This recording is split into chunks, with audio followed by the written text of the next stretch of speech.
तुम लोग किस रास्ते पर खड़े हो? गृहस्थी का रास्ता है तुम्हारा। बोलो, तुम किस रास्ते के माध्यम से भगवान को पाना चाहते हो? गृहस्थी के माध्यम से। बोलो भाई, अगर गृहस्थी छोड़ दोगे तो अपराध बन जाएगा, क्योंकि तुम्हारे जीवन में जो गृहस्थी आई है उस गृहस्थी में एक नारी लक्ष्मी बन करके आई है। बोलो भाई, उस गृहस्थी में जो नारी आई है वो क्या बन के आई है? जल्दी बोलो। लक्ष्मी। लक्ष्मी बन के आई है। ये मैं सनातन की मर्यादा की बात कर रहा हूं। अब आजकल तो डायरेक्ट नहीं, इनडायरेक्ट घूम घाम के पता नहीं कहां से घुस जाती हैं? और फिर तुमको जो है क्या बतावे, अरेंज मैरिज करनी पड़ती है। अरेंज मैरिज क्यों? पहले लव मैरिज, इसके बाद अरेंज मैरिज। पहले लव मैरिज नहीं थी, पहले अरेंज मैरिज। क्यों भाई? तब लव मैरिज। पहले था, पुरानी संस्कृति की बात कर रहा हूं, मैरिज फिर लव। और अब जमाना बदल गया, पहले लव फिर मैरिज। सब गड़बड़ हो गया है, सिस्टम बदल गया है। आज धरती कांप रही है, धरती यूं हिल रही है, धरती याद रखना। आज वही विडंबना दिखाई दे रही है। सोशल मीडिया में देख रहे हो तमाशा। कहीं तो पत्नी पति को मार रही है, कहीं पति पत्नी को मार रहा है। बोलो भाई, कांड हो रहे हैं, हत्या कांड हो रहे हैं, बड़े बड़े विभत्स कांड हो रहे हैं। क्यों? वेद मार्ग से चल के, मर्यादा के मार्ग से चल के तुम्हें जाना चाहिए था, और उसी मर्यादा के मार्ग से चल के वापस लौटना चाहिए था। क्यों? लक्ष्मी को पाने के लिए जा रहे हो तो लक्ष्मी लक्ष्मी होती है। लक्ष्मी को पाने के लिए अगर तुम जा रहे हो तो तुम्हें विष्णु बन के जाना पड़ेगा। और हमारे यहां बोलो, वर को विष्णु कहा जाता है कि नहीं? क्या कहा जाता है? विष्णु। विष्णु बन के जाना पड़ेगा तुम्हें। और विष्णु का मार्ग जानते हो कौन सा मार्ग है? क्या कहना? स्वर्ग वाला मार्ग नहीं है, बैकुंठ वाला मार्ग है। बोलो, है कि नहीं? स्वर्ग वर्ग कहीं नहीं है। क्या है स्वर्ग मानी? कुछ नहीं, वहां तो देवता रहते, इंद्र रहता है। लेकिन बैकुंठ वाला मार्ग, बोलो, घर को स्वर्ग बनाना चाहते हो कि बैकुंठ बनाना चाहते हो? घर को बैकुंठ बनाओ और विष्णु बन के जाओ, लक्ष्मी को साथ लेके आओ और अपने घर को बैकुंठ बनाओ। ये रामायण का संदेश है। अपने घर को बैकुंठ बनाओ, अपने घर को कलह का घर मत बनाओ, अपने घर को अशांति का घर मत बनाओ, अपने घर को श्मशान मत बनाओ। क्योंकि घर कभी कभी श्मशान बन जाता है। घर मसान जन परिजन भूता, सुत मित मीत मनहु जमदूता। स्पष्ट लिखा है रामायण में। घर को श्मशान नहीं बनाना है, घर को बैकुंठ बनाना है। ये बात हजारों लोग सुन रहे हैं, लाखों लोग सुन रहे हैं। इस सोशल मीडिया से यही तो लाभ हुआ है, यही लाभ हुआ है। ये कथा हजारों तक पहुंच रही है और धीरे धीरे तो एक आध साल में लाखों लोग, कई लाख सुन लेंगे। एक एक वीडियो पता नहीं कितने कितने लाख लोग सुन लेते हैं, क्योंकि यही लोग बताते हैं, हमें तो कुछ पता नहीं चलता है। यही कहते हैं, महाराज जी ये प्रवचन आपका इतने लाख लोगों ने सुन लिया है। तो लाखों तक पहुंच गया कि नहीं पहुंच गया? लाखों की संख्या जुड़ गई। तो सीधी सी बात यह है कि हमें बैकुंठ बनाना है घर को, और विष्णु बन के जाना है और लक्ष्मी को लाना है। आज हम सबको यह कहने में संकोच नहीं करना है कि हम मनु की संतान नहीं है। हम सब मनु की संतान। चैलेंज के साथ कहो, गर्व के साथ कहो, हम किसकी संतान हैं? महाराज मनु की संतान। और याद रखना, मनु जी ने गृहस्थी के साथ ही भगवान को प्राप्त किया है। बोलो, किया है? राम जन्म के पहले की कथा मैं सुना रहा हूं आपको। अकेले प्राप्त किया है कि सपत्नीक जाकर के भगवान को प्राप्त किया है? जल्दी बोलो। क्यों उदास होते हो, क्यों निराश होते हो? ये मत सोचा करो कि इन साधुओं को ही भगवान मिलते हैं। याद रखना, इन साधुओं को तो जन्म जन्म मुनि जतन कराही, अंतराम कही आवत नाही। स्पष्ट तो लिखा है रामायण में, मैं गलत क्यों कह रहा हूं क्या? बोलो भाई, जन्म जन्म मुनि जतन कराही, अंतराम कही आवत नाही। लेकिन तुम्हें बड़े सहज तरीके से, सरल तरीके से भगवान मिल जाते हैं। ये बालकांड का प्रमाण है और राम के जन्म के पहले की कथा है। ये स्वयंभू मनु अरु सतरूपा, स्वयंभू मनु और सतरूपा, स्वयंभू मनु अरु सतरूपा, स्वयंभू मनु और सतरूपा, जिनते भई नर सृष्टि अनुपा, जिनते भई नर सृष्टि अनुपा, जिनते भई नर सृष्टि अनुपा, जिनते भई नर सृष्टि अनुपा, दंपति धर्म आचरण का, दंपति धर्म आचरण का, दंपति धर्म आचरण का, दंपति धर्म आचरण का, अजहु गाऊ श्रुति जिन करली का, अजहु गाओ श्रुति दिन करली का, अजहु गाऊ श्रुति जिन करली का, अजहु गाओ श्रुति जिन करली का, दंपति धर्म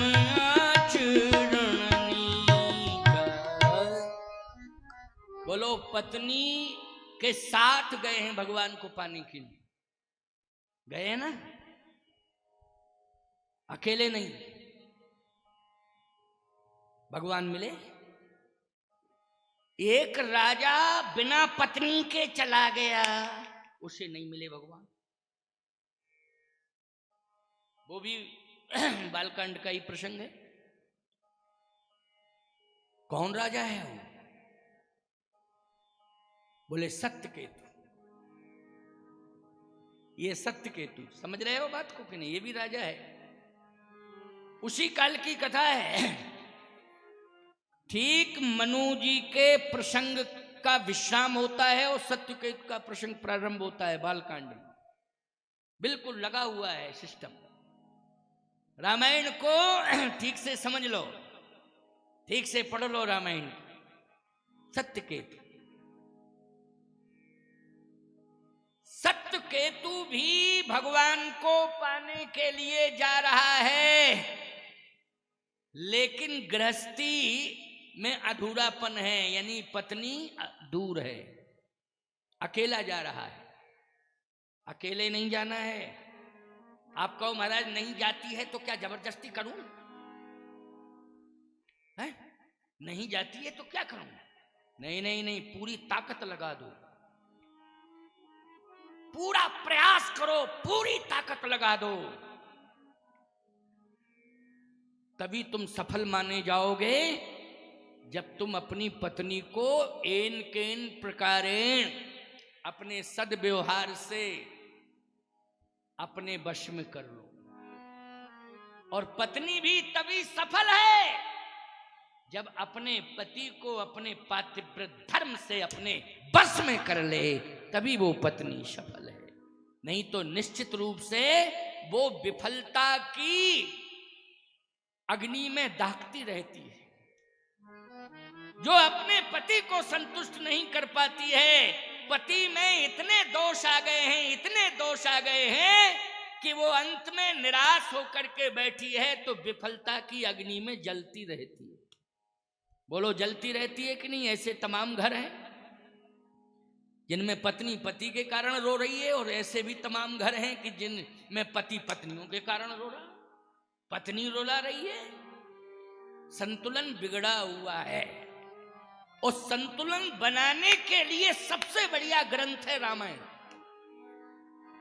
बस अंतर इतना है कि हम लोग पढ़ते नहीं है, अगर पढ़ना शुरू कर दें देख लो परिवर्तन होता है कि नहीं होता है। आप रोज नीम की पत्ती चबाएं, बुखार नहीं आएगा, गारंटी है। और रोज रसगुल्ला खाएं, पता नहीं कौन कौन सी बीमारियां आ जाएं। बोलो भाई, एक बीमारी नहीं जाने कितने प्रकार की बीमारियां आ जाएं। लेकिन नीम की पत्ती नहीं चबाना चाहते हो, रसगुल्ला खाना चाहते हो, हैं? रसगुल्ला, और रसगुल्ले के चक्कर में गृहस्थी का रस पूरा चला गया, गुल्ला ही गुल्ला रह गया। रस तो चला गया, सब रूखा सूखा परिवार हो गया, कोई किसी से बातचीत नहीं कर रहा है। बोलो भाई, कहां रसगुल्ला रहा, गुल्ला ही गुल्ला बचा है। ऐसी जिंदगी जीने से क्या फायदा? ऐसी जिंदगी मत जियो। जिंदगी कौन सी जीना है? अपने घर को मानसरोवर बनाओ, और पूरा परिवार हंस बन करके उसमें विचरण करे। क्योंकि कागभूषुंड जी ने अपने मन को मानसरोवर बनाया था। क्या बनाया था कागभूषुंड ने?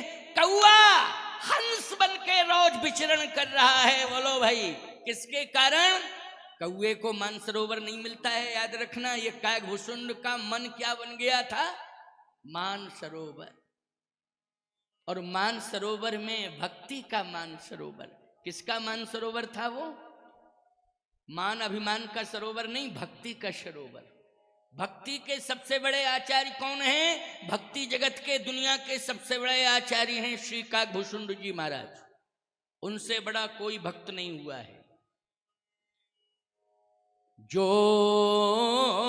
भुसुंडी मना मानस हंसा, अगुण सगुण जहि निगम प्रशंसा।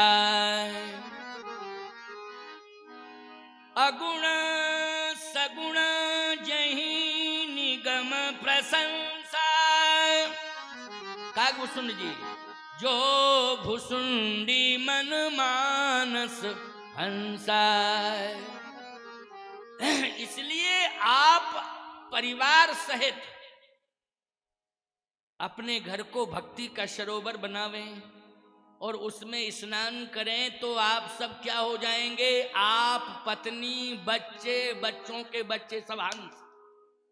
क्या बन जाएंगे? हंस बन जाएंगे सब।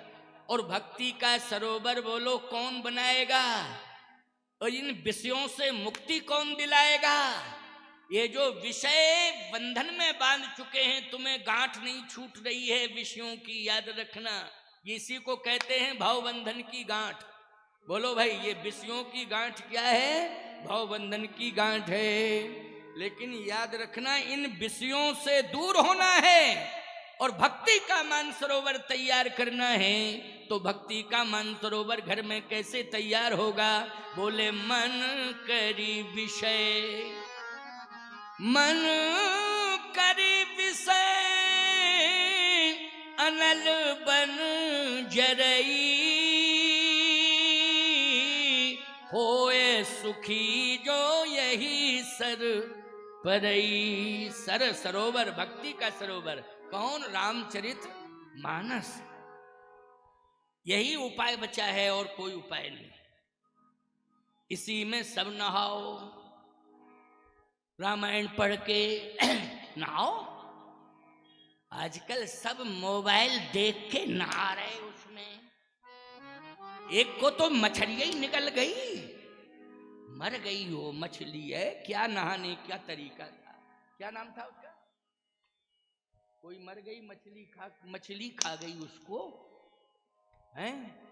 पता नहीं क्या बड़ा मुंह वाली क्या होती है वो, मुझे, अरे तुम लोग जानते होगे, देखा होगा तुमने, वो हमारे साथ में आया नहीं, एक तो विद्यार्थी रहता, उसने कहा महाराज मछली खा गई, हैं? डॉल्फिन खा गई, डॉल्फिन डायन बन गई, खा गई, हैं? ये तमाशा हो रहा है। सरोवर में मछली को नहलवा रही है, उससे दोस्ती कर रही है, उससे प्रेम कर रही है, सारा जीवन उसके लिए समर्पित कर दिया, अंत में उसको भूख लगी तो उसी को खा गई मछली। सावधान। सुखी मीन जहाँ नीर अगाधा, और जिम हरि शरण ये कऊ बाधा। अपने मन को मछली बना लो और मछली बना करके भक्ति के सरोवर में आनंद ले लो। बोलो भाई, राम भक्ति के सरोवर में मन को मछली बना करके उसमें डुबकियां लगाओ। बोलो, जिंदगी भर सुखी रहोगे कि नहीं रहोगे?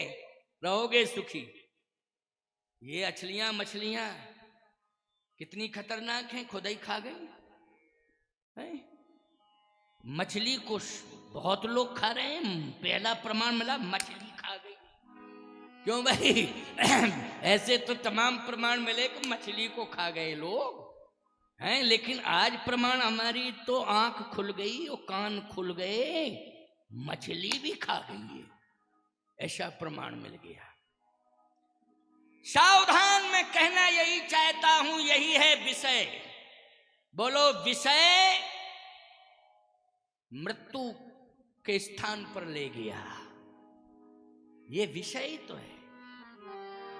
माता पिता से इतना प्रेम नहीं करते हो तुम जितना प्रेम तुम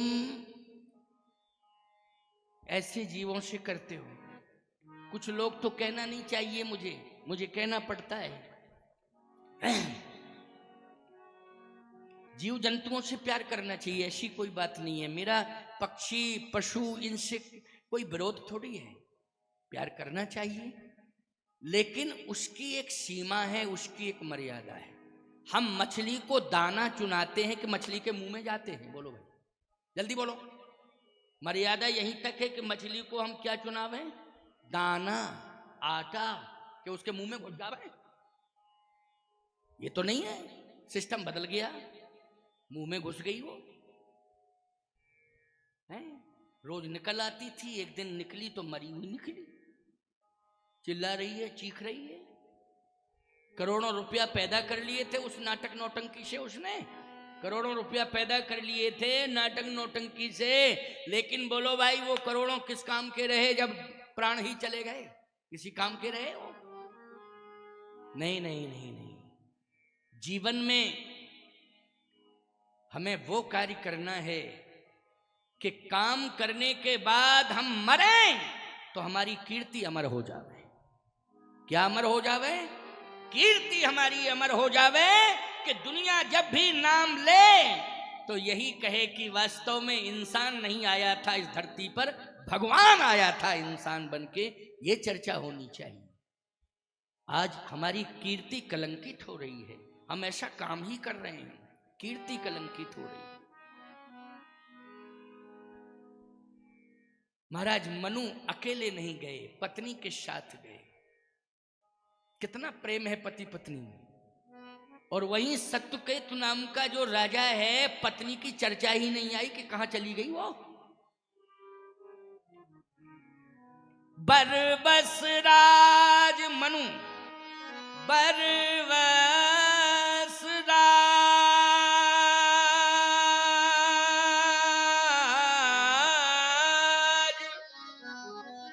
सुतही नृप दीन्हा, नारी समेत गवन बन कीना। और सत्यकेतु जेठे सुतही राज नृप दीन्हा, हरिहित आप गवन बन कीन्हा। आप मानी अकेला, आप मानी है अकेला गया अकेला। पत्नी की चर्चा ही नहीं हुई, पत्नी कहां चली गई, मायके तो नहीं चली गई थी। मुझे ऐसा लगता है कि पत्नी के मन में शायद ये भाव आ गया होगा कि मेरा पुत्र राजा बन गया है तो मैं राजमाता बन गई। क्यों भाई, ये भाव आया होगा कि जैसे किसी का बेटा राजा बन जाए तो उस राजा की मां क्या होती है, राजमाता होती है। बहुत बड़ा सम्मान है राजमाता का भी। अभी तक वो महारानी बनकर के सम्मान प्राप्त करती रही, उसके मन में आया कि अब मैं राजमाता बनकर के सम्मान प्राप्त करूंगी। वो पति बोले पति भाड़ में जाए, भाड़ में जावे पति। और एक सूत्र कितना अच्छा संकेत दे रहा है, इस पर जरा ध्यान देना, बहुत अच्छी बात है।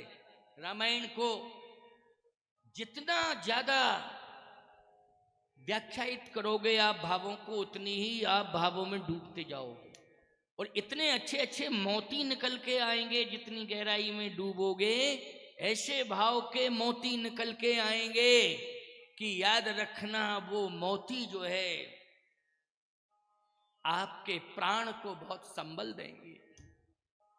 जैसे हंस के प्राण कौन बचाता है, बोलो भाई, मोती बचाता है। अगर मोती ना मिले तो भूखों मर जावे। क्यों भाई, हंस को अगर मोती ना मिले तो बोलो हंस भूखों मर जाएगा, और मोती मिलेगा तभी उसके प्राण बचेंगे। भाव के मोती। हमारे ढिमोले जी इतने ताकतवर हैं, ये सांड से लड़े थे। हाँ, बड़ी अच्छी कथा सुनाते हैं ये। सांड आया, इनसे लिपट गया और बड़ा तगड़ा था, इन्होंने पछाड़ ही दिया उसको। उसने पहले इन्हें पछाड़ा फिर इन्होंने उसको। अच्छा भाई, सांड से अगर कोई बच गया तो बोलो भाई सांड से जीत गया, जीत गया। सुरेंद्र जी हीरापुर की घटना बता रहे थे, क्योंकि हम वहां कथा कहने जाते हैं। अभी नैमिषारण्य जा रहे हैं, पूरा समय 7 दिन नहीं दे पाए तो 3 दिन के लिए, 4 दिन के लिए, 1 सितंबर से 4 सितंबर, क्योंकि 31 अगस्त तक मेरी कथा रामेश्वरम में है। पहले से तय थी कथा। तो स्वामी जी ने कहा कि आपको तो आना ही पड़ेगा। मैंने कहा मैं जरूर आऊंगा, जन्मदिन है उनका, तो नैमिष में मनाया जा रहा है, तो मैं रामेश्वरम से जाऊंगा। उन्होंने एक बड़ी अच्छी बात कही मुझसे, बोले आप मेरे जन्मदिन में सम्मिलित हो रहे हैं, बाकी सब सम्मिलित होंगे, लेकिन आप जैसा कोई नहीं होगा। उनका कैसे? बोले आप हमारी जन्मभूमि से चल के आ रहे हैं, जन्मदिन की सम्मिलित हो रहे हैं। उनकी जन्मभूमि रामेश्वरम के पास ही है। मुझे भी पता नहीं था, ये उन्होंने ही बताया। बोले आप मेरी जन्मभूमि से चल के आ रहे हैं जन्मदिन में। उन्होंने बताया रामेश्वरम के पास में कोई गांव का नाम। मैंने कहा कि मैं उधर ही तो कथा कहूंगा, बताओ कौन सा गांव है। अरे बोले पता ही नहीं, इतने साल से कभी गए नहीं, सब राम राम श्याम श्याम हो गए होंगे, कोई गए ही नहीं। बोले जब से निकल के आए तब से कभी गए ही नहीं, और 50 साल हो रहे हैं उनको इस क्षेत्र में आए हुए। अब 50 साल में भाई बोलो भाई कौन जिया कौन मरा, राम राम श्याम श्याम से। और बोले आप गांव में भी पहुंच जाओगे तो ना आपकी भाषा वो सुन पाएंगे, ना आप उनकी सुन पाओगे। इसलिए आप तो रामेश्वरम भगवान का दिव्य दर्शन करके आ रहे हैं, और मेरे जीवन की मंगल कामना आप इतना ही है कि रामेश्वरम भगवान से कर दें और आप वहां से प्रसाद लेकर के यहां आए। ये बहुत अच्छी बात है। तो भाई बात यह है कि जन्म वह है जिसमें कीर्ति पताका फहरा रही हो, वही जन्म है। और यदि कीर्ति पताका नहीं फहरा रही है तो याद रखना ऐसा जन्म लेने से कोई फायदा नहीं है, कोई फायदा नहीं। क्यों? कोई पशु जन्म लेता है तो उसका चमड़ा काम आ जाता है, उसकी हड्डी काम आ जाती है। क्यों भाई, आ जाती है कि नहीं? लेकिन इंसान की ना हड्डी काम आती है ना चमड़ा काम आता है। बोलो भाई, क्या काम आता है? आया किसी का है? जो भस्म भी बचती है उसको भी गंगा जी में पहुंचा देते हो कि नहीं? लेकिन काम क्या आता है? राम का नाम, राम की भक्ति, राम की कथा, राम का नाम, यही हमारी कीर्ति को अमर करता है। इसलिए हमारा जीवन ये आड़ मांस का तभी पवित्र होगा, मुखम पवित्रम यदि राम नाम। मुख की पवित्रता किसमें है? राम के नाम, तब हमारा मुख पवित्र है। नहीं तो इसमें पता नहीं क्या क्या भरा हुआ है। बोलो भाई, भरा हुआ है कि नहीं मुख के अंदर? मुख के अंदर तुम खाते हो अच्छा अच्छा, बोलो भाई, कितने सुंदर सुंदर व्यंजन खाते हो, फलों में भी बड़े अच्छे अच्छे फल खाते हो, लेकिन जब इस मुख से निकलता है तो गंदगी ही निकलती है। बोलो, गंदगी ही निकलती है।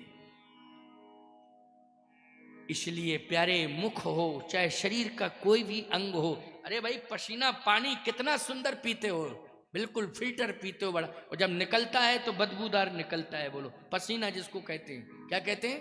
पसीना। अच्छा, ऐसा किसी का पसीना जिसमें सुगंध आई हो कभी है? संसार में तो मनुष्य का तो नहीं हो सकता है प्यारे, बदबू ही आएगी।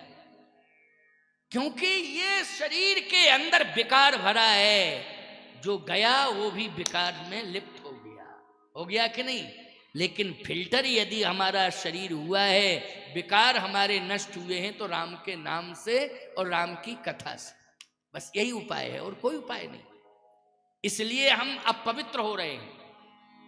मुख से राम का नाम ले लिया, कानों से राम की कथा सुनी, पवित्र हो गए हैं। पक्की बात है कि हम क्या हो गए हैं? पवित्र हो गए हैं। आप कहो, पवित्र होने के लिए ये ब्राह्मण मंत्र का प्रयोग करते हैं। आपने तो मंत्र से हमें पवित्र नहीं किया। अरे समझदार लोगों, अब ये नहीं कहेंगे हम कि अज्ञानी हो, नहीं तो कहेंगे महाराज 8-10 बार कह चुके अज्ञानी अज्ञानी, सब अज्ञानी बैठे क्या? तो हमने कहा समझदार लोगों, ठीक है ना, तुम्हें बुरा ना लग जाए। अब तुम पवित्र हो गए हो, क्योंकि मंत्र महामणि विषय व्याल के मैटत कठिन कुअंक भाल के। ये महामंत्र हैं, चौपाई, छंद, सोर